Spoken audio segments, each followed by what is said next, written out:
Você já teve um dia daqueles? Conta-se a história de um pedreiro chamado Manuel, que ele estava terminando uma obra de uma casa de 2 andares.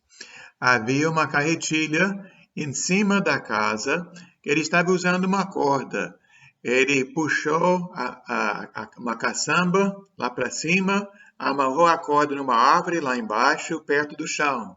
Daí ele subiu uma escada, começou a encher a caçamba com o material que sobrou. Um saco de cimento, 3 sacos de areia, várias ferramentas, tijolos, etc. E aí daí ele desceu a escada, desamarrou a corda, que ele pretendia descer o material devagarinho. Só que o material pesava mais do que seu Manuel. Então você pode imaginar a cena: a caçamba descendo, seu Manuel subindo, e quando cruzaram, a caçamba pegou na cabeça e depois no joelho de seu Manuel. Ele só parou quando a cabeça dele bateu na carretilha lá em cima e a caçamba bateu no chão. Mas o fundo da caçamba estava enferrujado e soltou com o impacto da queda. Daí, agora seu Manuel pesava mais do que a caçamba, então ele caiu e a caçamba foi subindo. Seu Manuel ficou todo quebrado por causa da queda, então ele largou a corda, colocando uma mão na cabeça, outra mão no joelho. E como você pode imaginar, agora a caçamba lá de cima vai caindo de novo e pega seu Manuel em cheio. Seu Manuel, ele teve um dia daqueles. Quantos de nós já falamos algo assim? Tudo está dando errado. Quantas pessoas já questionaram? Por que Deus deixou isso acontecer na minha vida? No livro de Gênesis, a Bíblia nos conta, entre outras coisas, sobre a história de Jacó. Jacó, um homem abençoado por Deus. Jacó amava todos os seus filhos, mas especialmente amava José, filho de sua amada esposa Raquel. O dia no qual os 10 filhos voltaram para casa, com o casaco que Jacó havia dado de presente para José, e esse casaco rasgado, encharcado de sangue, esse dia quase matou Jacó de tristeza.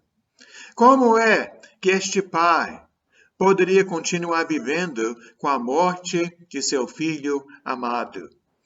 Jacó não sabia que, na realidade, José ainda estava vivo. Parece que o único consolo que Jacó encontrou foi lembrando que ele ainda tinha outro filho com Raquel, o caçula, Benjamim. Jacó fez de tudo para proteger Benjamim, para que nada do mal acontecesse a Benjamim. Muitos anos mais tarde, houve uma fome muito grande, e só havia comida lá no Egito. Jacó então enviou seus filhos ao Egito para comprar alimentos, mas Benjamim ficou em casa com o pai.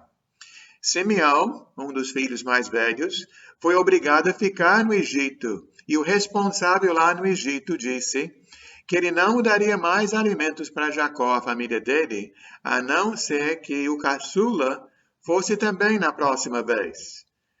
Daí Jacó disse, vou ler na Bíblia, se você quiser acompanhar, está em Gênesis, capítulo 42, versículo 36 ao 38. É Jacó que está falando aqui. Vocês estão tirando meus filhos de mim. Eu já fiquei sem José, agora sem Simeão. Vocês ainda querem levar Benjamim? Tudo está contra mim. Então Ruben disse ao pai, podes matar meus 2 filhos se eu não o trouxer de volta. Deixa aos meus cuidados, eu o trarei. Mas o pai respondeu, meu filho não descerá com vocês. Seu irmão está morto, falando sobre José. E ele, Benjamim, é o único que resta. Se qualquer mal lhe acontecer na viagem que estão por fazer, vocês farão estes meus cabelos brancos descerem à sepultura com tristeza. Jacó não poderia nem pensar em perder mais um filho, principalmente o caçula. Jacó pensou que fosse morrer de tristeza, mas com a fome apertando, Jacó quase foi forçado a deixar Benjamim ir ao Egito. E a Bíblia diz em Gênesis capítulo 43, vou começar no 11 aqui. Então Israel, seu pai, disse: se tem que ser assim, que seja.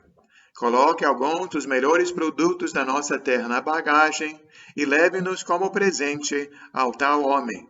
Um pouco de bálsamo, um pouco de mel, algumas especiarias e mirra, algumas nozes de pistache e amêndoas. Levem prata em dobro e devolvam a prata que foi colocada de volta na boca da bagagem de vocês. Talvez isso tenha acontecido por engano. Peguem também o seu irmão e voltem àquele homem. Que o Deus Todo-Poderoso lhes conceda misericórdia diante daquele homem, para que ele permita que seu outro irmão e Benjamim voltem com vocês. Quanto a mim, se eu ficar sem filhos ficarei. Alguém disse certa vez, a dor é inevitável, mas ser um coitado é opcional. Naquele momento, eu penso que Jacó estava se fazendo de um coitado. Paulo estava na prisão quando escreveu a carta aos Filipenses. Em Filipenses capítulo 1, versículo 12, ele escreveu: quero que saibam, irmãos, que aquilo que me aconteceu tem, ao contrário, servido para o progresso do Evangelho. O que você faz quando você tem um dia daqueles? Ou uma semana? Ou um mês? Ou talvez um ano daqueles? Como está encarando agora esta pandemia? Você joga tudo para o alto e grita, tudo está contra mim. Ou você dobra seus joelhos e busca nosso Senhor em oração. Jacó foi um homem de Deus, mas a fé de Jacó, naquela ocasião, foi uma fé muito pequena. Jacó chorou e reclamou porque Jacó não estava enxergando a mão de Deus na vida dele. Paulo foi diferente. Mesmo perseguido, mesmo preso, o apóstolo Paulo conseguia enxergar que Deus estava no controle. Como você encara situações difíceis? Como Paulo ou como Jacó? A decisão hoje, a decisão sempre está em suas mãos, em nossas mãos. Irmãos, você e eu não podemos vencer nossos problemas com a raiva, nem com ressentimentos. A única saída é submissão e aceitação. Como você deve encarar uma perda muito grande? O melhor jeito é pedir ajuda a Deus e retornar à sua vida, servindo ao Senhor e servindo também o seu próximo. Ficar com pena de si mesmo não vai nos levar a lugar nenhum. É necessário ir em frente com fé em Deus.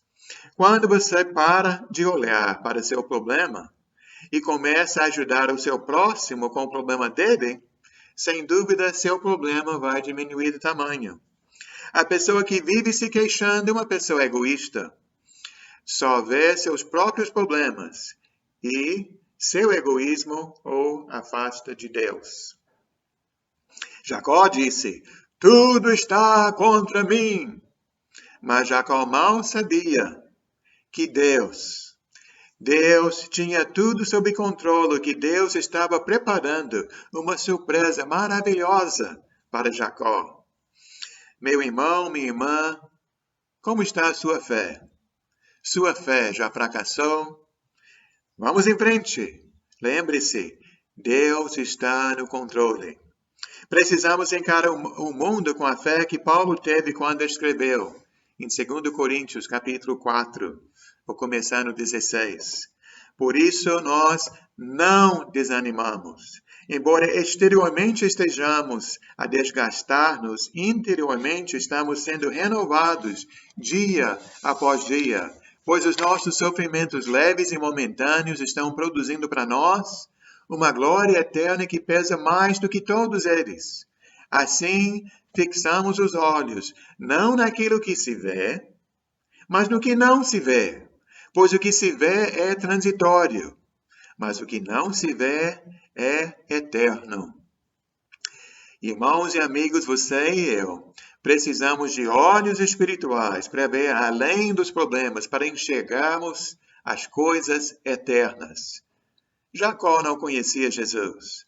Jacó não conhecia Romanos capítulo 8, 28. Você já memorizou esse versículo? Sabemos que todas as coisas cooperam para o bem daqueles que amam a Deus, daqueles que são chamados segundo o seu propósito. É por isso que convidamos as pessoas para um culto de ações de graças. 2020 foi difícil. Ficou praticamente impossível ter um salão repleto de pessoas.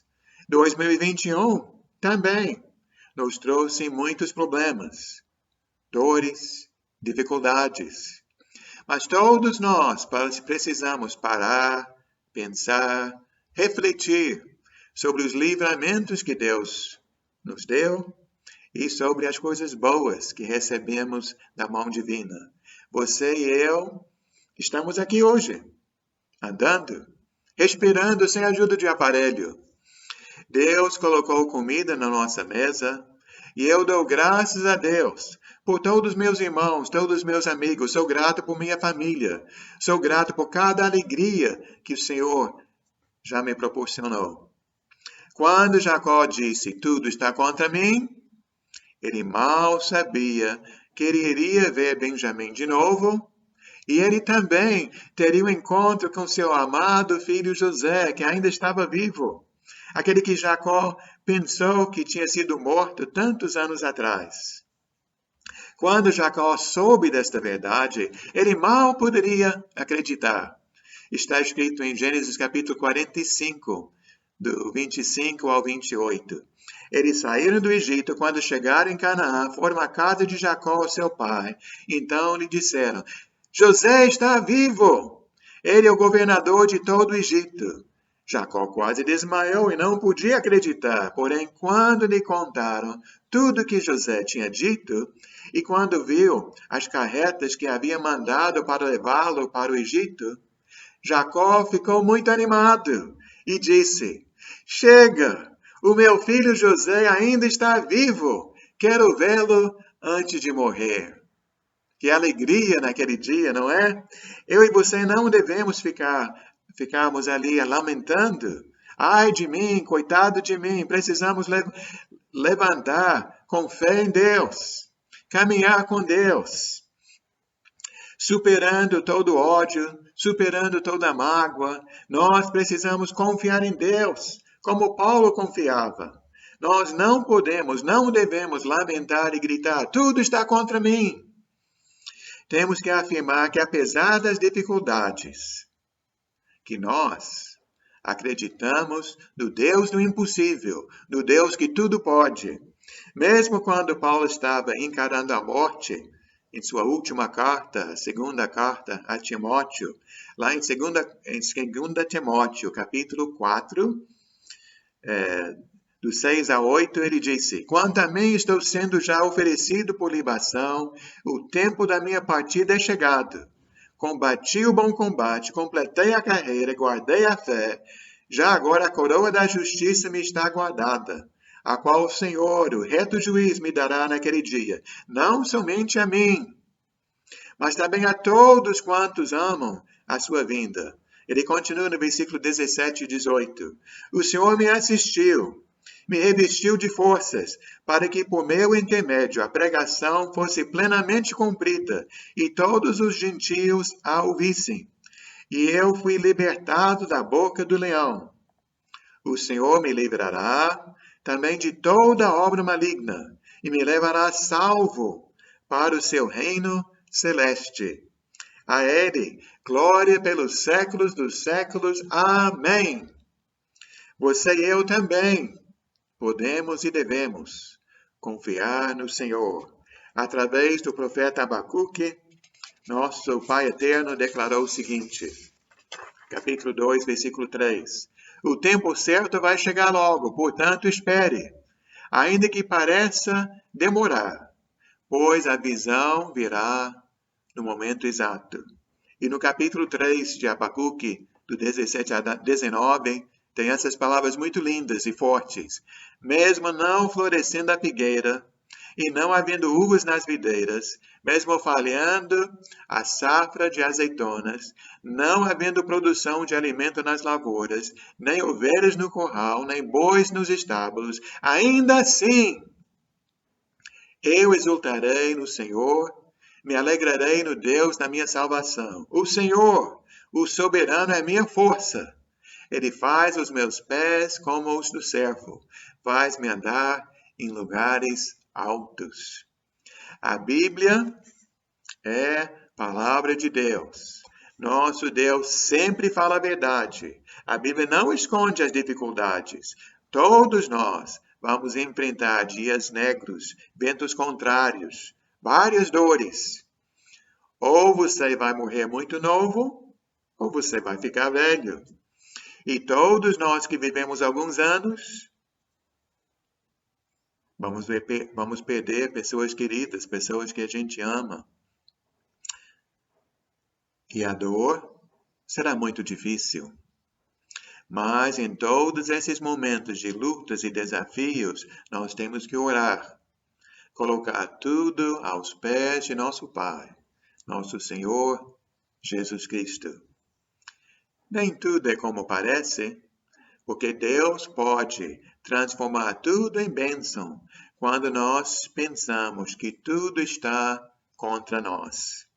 No Salmo 30, versículo 5, temos esta promessa. Sei que você conhece. O choro pode durar por uma noite, mas a alegria vem pela manhã. Devemos sempre dar graças a Deus. Sempre queremos agradecer a Deus por cada bênção recebida. Vamos ser gratos por cada vitória alcançada. Vamos segurar a mão do Senhor, tomar mais um passo em sua direção. Eu creio que ser uma mulher de fé, um homem de fé, significa ser uma pessoa grata. Você e eu não vamos viver murmurando quando nós reconhecemos tudo que o Senhor já fez. Conhece esse louvor? Quantas bênçãos, conta quantas são, recebidas na divina mão. Uma a uma, dize-as de uma vez. Hás de ver surpreso quanto Deus já fez. Os problemas são reais, mas Deus é maior.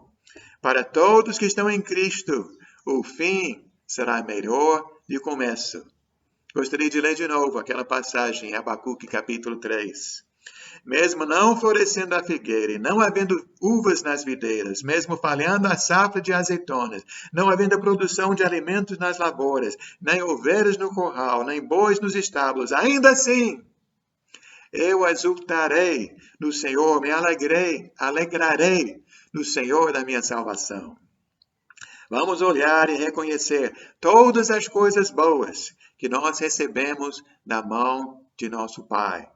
Vamos nos alegrar, pois, apesar da pandemia, nós sabemos, Deus é fiel. Ele está conosco. Nosso Deus se faz presente. Ele nunca vai nos abandonar. Vamos agradecer por tudo que o Senhor já fez, por tudo que o Senhor ainda há de fazer. Hoje, eu e você precisamos gritar bem alto. Obrigado! Muito obrigado, Senhor.